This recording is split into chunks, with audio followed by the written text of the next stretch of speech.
Hello everyone, let's have more news about the Warriors, but first don't forget to subscribe to the channel and leave a like. We have an idea that could be regarded as NBA chess, and this isn't your routine salary cap dump. We're talking about a blockbuster three-team deal that reshapes roles, timelines, and rosters across LA, Golden State, and Brooklyn. After all, the Los Angeles Lakers need some new pieces to pair around Luka Doncic and LeBron James, with their championship window closing around the King, while the Golden State Warriors also need fresh faces with their title window close to being shut. These are two title contending teams that need to make moves, while the Brooklyn Nets are clearly heading for a rebuild. The Lakers finally land a two-way rim protector in Nick Claxton and high upside athletic wing Jonathan Kuminga, two players with star potential. The Warriors wrangle Dorian Finney-Smith's defensive toughness and Dalton Necht's scoring upside, plus a late first-rounder to sweeten the pot. Meanwhile, Brooklyn pulls off the coup. Rui Hachimura and Jared Vanderbilt shore up their own rebuild while snagging a juicy 2031 Lakers lottery pick. Six players, three teams, infinite ripple effects. Let's break it down and then enjoy the fallout because this deal could work for all sides involved, especially the Los Angeles Lakers. Nick Claxton brings the rim protection the Lakers have been craving. Averaging 10.3 PPG and 7.4 rebounds per game in Brooklyn's season last year, Claxton changes the entire defensive mindset. His 4-year, $100 million contract extension locks him in at a team-friendly cap hit, making him a long-term anchor in LA's front court. Jonathan Kuminga offers explosive athleticism and a two-way skill set to complement this roster shift. Now let's go to another video. Don't forget to leave a like. He's sending Desmond Bane to the Orlando Magic for KCP, Cole Anthony, and 4 first-round picks. 4 of them.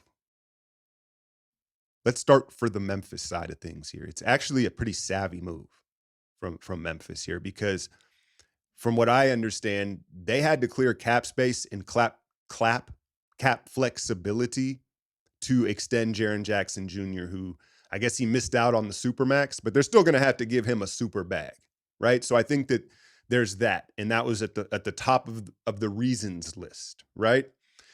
And you look at KCP and Cole Anthony, and you say, okay, could they combined give us the production that Desmond Bane gave us? KCP, probably as good a defender, right? He's a little older, but I'd say that they're of equal defense. You might even like KCP a little better as far as like getting through screens and off-ball defense, right? But KCP is the same level defender Desmond Bane is, but he's not the offensive player Desmond Bane is. Well, Cole Anthony is one of the better microwave scorers in this league. He can give you 20 in a quarter, right? He can give you points and bursts. And so those two combined, can they give them the production of Desmond Bane and you get off that $200+ million contract and give yourself some flexibility, right? Not to mention that 4 first-round picks is nuts. That's crazy. That's crazy, right? But you look at it from Orlando's perspective, and I think that everyone is happy to see Orlando finally go all in on a move of like, all right, we're gonna do this. We're gonna actually try to contend here, and this was the time to do so. But 4 first-rounders, whew, okay. What they're saying is, hey, none of them will be lottery picks. We're going to be a perennial playoff team. And you look at the Desmond Bane fit, and first of all, you say, well, they finally got their shooter. They finally got their shooter, right? And I think the beauty of the fit is Desmond Bane isn't ball dominant, right? He doesn't have to be on the ball, and so you don't have to take the ball out of Paolo's hands. Right? A lot of these other, what was the Jordan Poole rumor, right? These other scoring guards that may have been interested in, Ant Simons, right? Like those guys need the ball more to be effective. Bane doesn't need the ball as much. So it's a really perfect fit on paper offensively. Maybe take the ball out of Mo's hands a little bit, right? I mean, take the ball, he get the ball a lot, in my opinion. But, and then you look at that backcourt of Jalen Suggs and Bane, you want to talk about muscles and physicality. Like that's a rough backcourt physically to play against. I would be concerned with the durability of that backcourt, right? Desmond Bane and Suggs, two guys, because of their playing style, because of their builds, not the most durable players. But I commend Orlando for going all in and getting a guy that on paper fits perfectly for them to take the next step and fits with Paolo Banchero moving forward. It's a steep price the 4 first round picks. And I think that it kind of sets the market, right? Like Warrior fans, and we're going to continue to talk trades here this week. I got some more videos coming for you, but let's say Laurie Marketing, right? Derek White, like some of these other names that are out there that could be had. How many first round picks do they cost now? The Desmond Bain. You know that I'll be going live on YouTube after Game 5 of the NBA Finals tomorrow. I'll obviously do a little bit of reaction to what's going to be a huge, potentially championship-defining game, but also do a little bit of a Warriors off-season Q&A. So jump in the chat with me, have your thoughts on trade, free agency, everything like that in regard to Golden State or around the league in general, and you can ask me some questions as well. But for now, let's get into it.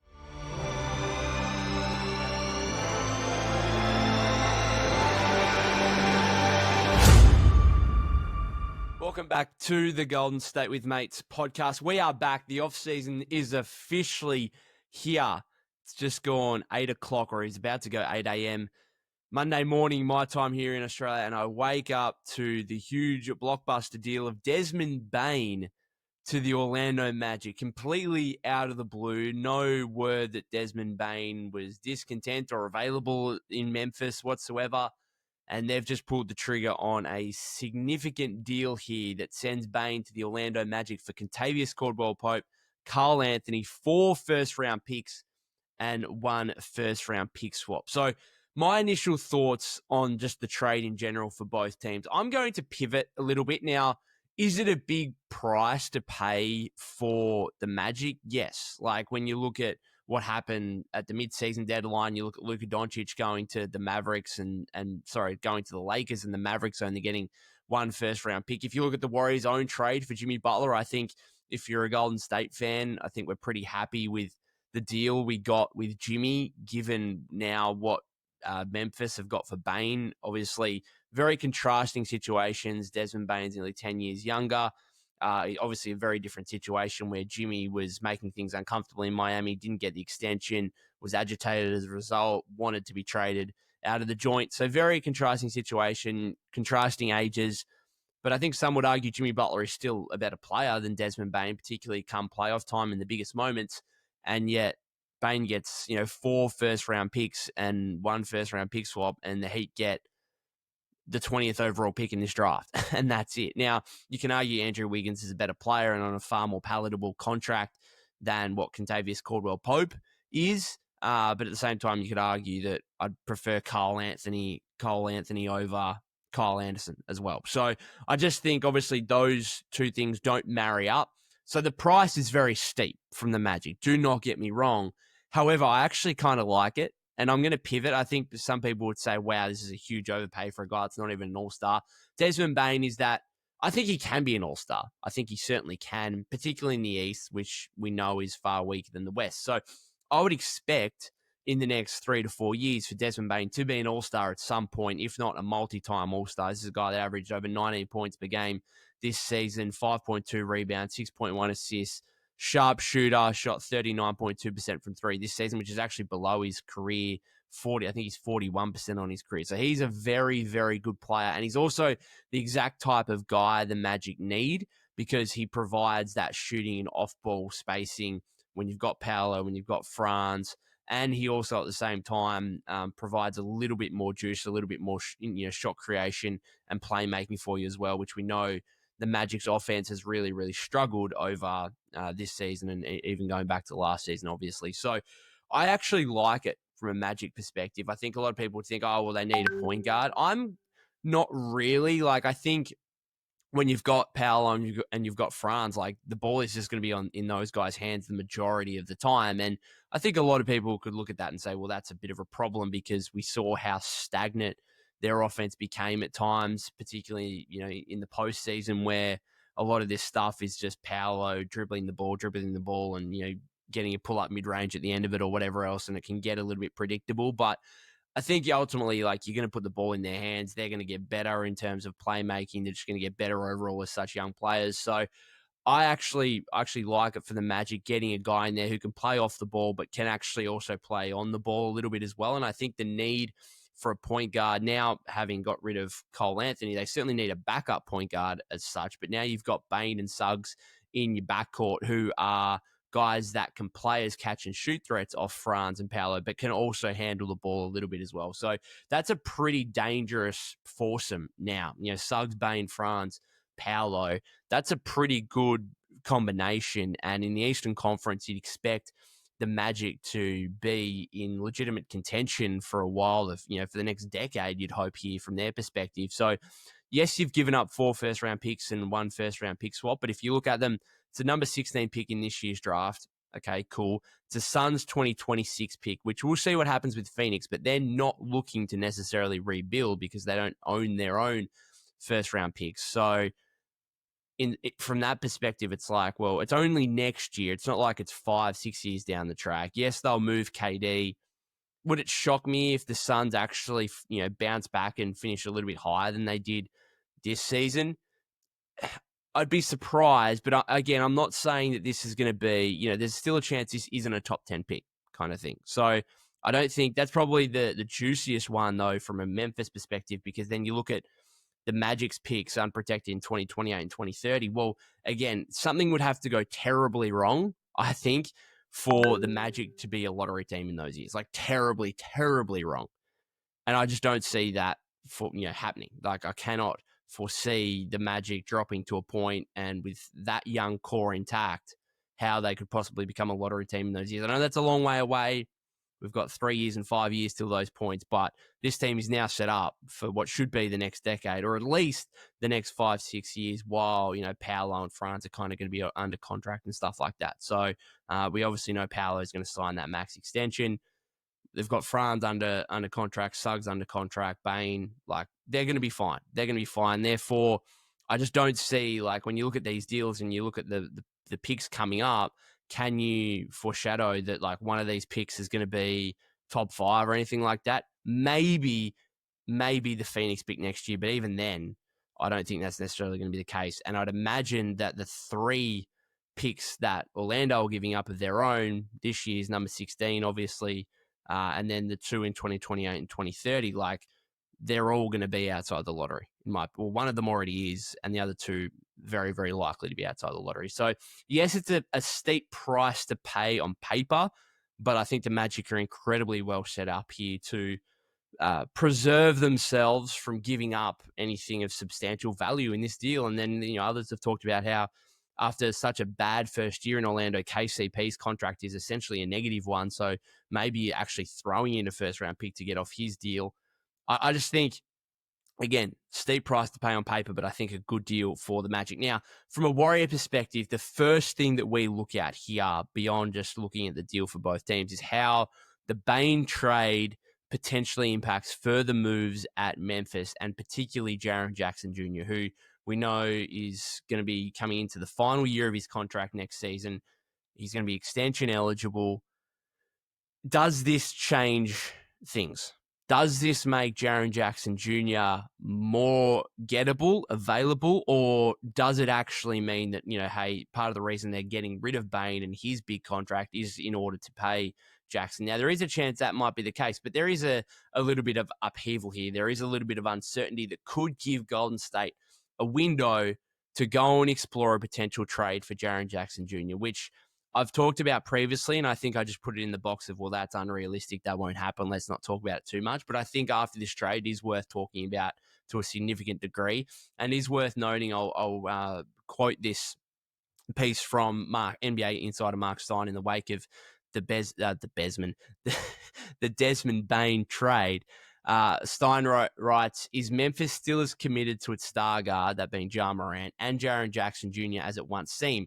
Do the Grizzlies suddenly have interest in a rebuild or a retooling? These are questions bouncing around 29 other front offices as we speak, even though a renegotiation and extension of Jackson's contract has long been viewed as the Grizzlies' top off-season priority. So again, the end there would suggest that, hey, there's a higher likelihood that Jackson renegotiates and extends his contract and is not on the table in Memphis. But again, the uncertainty to me would suggest that, hey, if the Warriors can get in the conversation, then that could be a decent scenario. Now, it would be, just as what we've seen with Bane, it would be a huge price that you would have to pay.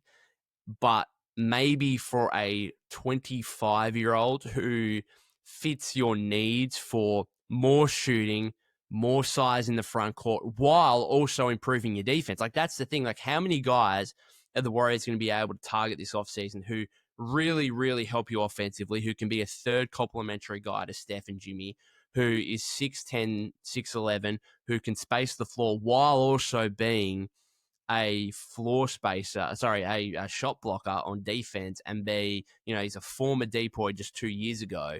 Like, this is kind of a dream perfect trade target for the Warriors. Even if you want to look at it and say, well, he's not really a center. History would suggest you need to play another big next to him. He wants to play a power forward. He doesn't rebound enough.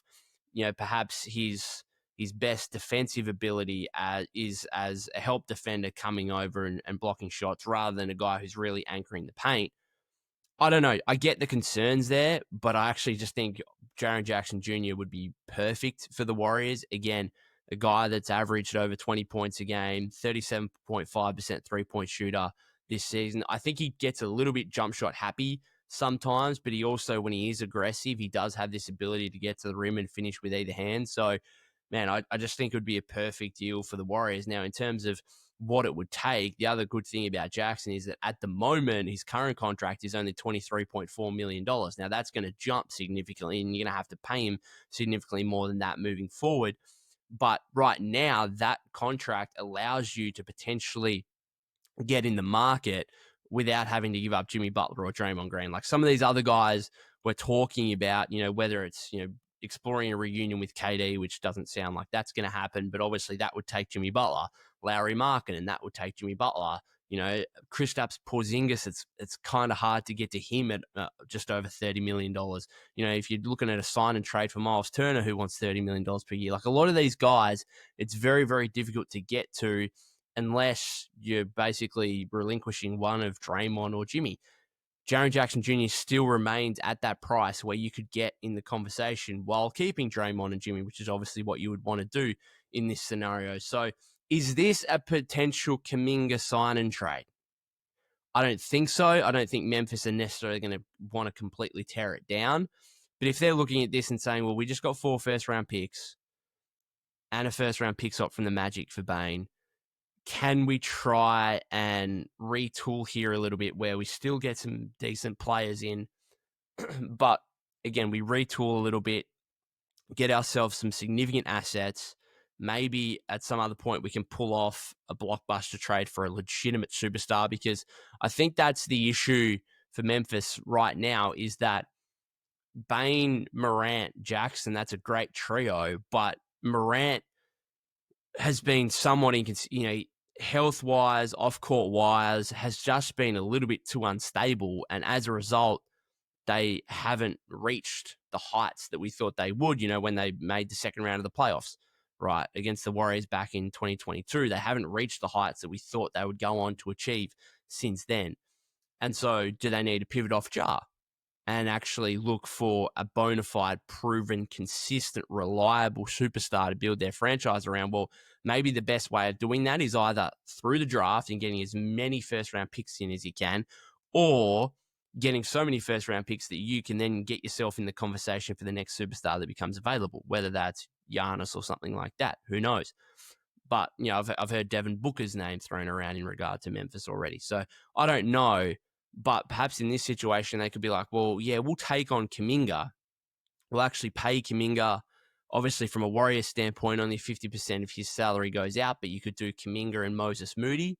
Like, let's say Kuminga got 30 or not even 30. Let's say, just trying to do the math here, Moody's on 11, so that would mean you'd have to get another 12. Let's say Kuminga gets 25 mil a year from Memphis. So that's 12.5 million going out from the Warriors. Moody's on like 11. All of a sudden, 12.5 and 11, that's 23.5. That's getting you to Jaren Jackson Jr., right? Would you do Kuminga, Moody, and multiple first-round picks for Jaren Jackson Jr.? I don't know. I think the Warriors would consider it. Now, would you have to throw... I think if you had to throw Pods in there, that's maybe... I know fans will get pissed off with me putting the line at Pods after everything we went through last offseason, but maybe I'd probably stop there. I wouldn't want to give up Pods, Moody, JK, and multiple first-round picks.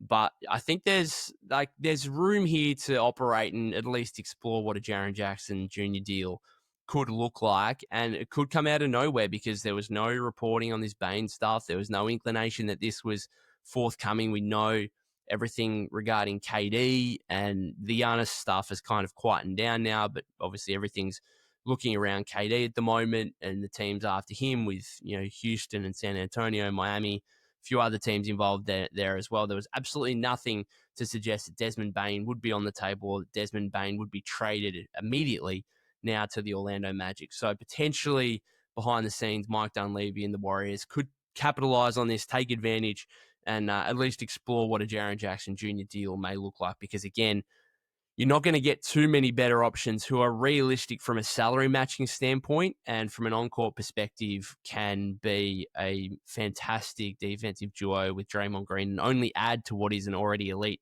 Golden State defense while generating far greater offense, being that third guy next to Steph and Jimmy. He's 25 years old, so he's also young. Like you're trading for a younger player. It's not like you'd be giving up significant assets for an older player. Now, the Warriors are in a bit of a different situation than the Magic are. I think the Magic, you could like if they're having these conversations internally, they can say, yeah, we're happy to trade 4 first-round picks to Memphis for Desmond Bain because we've got Paolo Banchero, because we've got Franz Wagner, because we don't foresee ourselves being bad in the years that we are giving up these picks. If you're the Warriors and you're thinking, well, hang on, yes, we're trading for a 25-year-old Jaren Jackson Jr., but we've also got 3 guys over 35. Can we really afford to give up these picks in the late 2020s, early 2030s for Jaren Jackson Jr.? That's going to be a harder conversation to have, but it also might be why you can get a deal done because Memphis look at those picks and think, wow, okay, they're very, very valuable because at that point, Steph Curry's probably going to be retired. Jimmy Butler might be retired. Draymond Green might be retired. So I don't know. It's going to be fascinating. As the Golden State Warriors prepare for the 2025 offseason, they will likely take stock of the current roster. The Warriors have 2 clear needs this summer: add some additional scoring and find a talented big man. A recent trade proposal from Dean Simon of Sporting News helps solve the scoring part of Golden State's equation. The proposed trade looks like this. One area of the team that general manager Mike Dunleavy may look to address is their lack of pure scoring talent outside of Curry, namely at the guard position, Simon wrote. White's incredible ball handling and ability to get to his spots could definitely pique the interests of Golden State and Dunleavy, especially due to his expiring $12 million salary for the 2025-26 campaign. White has arguably been the Chicago Bulls' best player over the past 2 seasons. However, his impending contract negotiations could lead the Bulls to explore a potential return on the trade market. However, the Warriors would likely want assurances that White would re-sign with the franchise. Furthermore, re-signing White could get expensive pretty quickly, and it must be a wrinkle for the Warriors to consider in this hypothetical situation.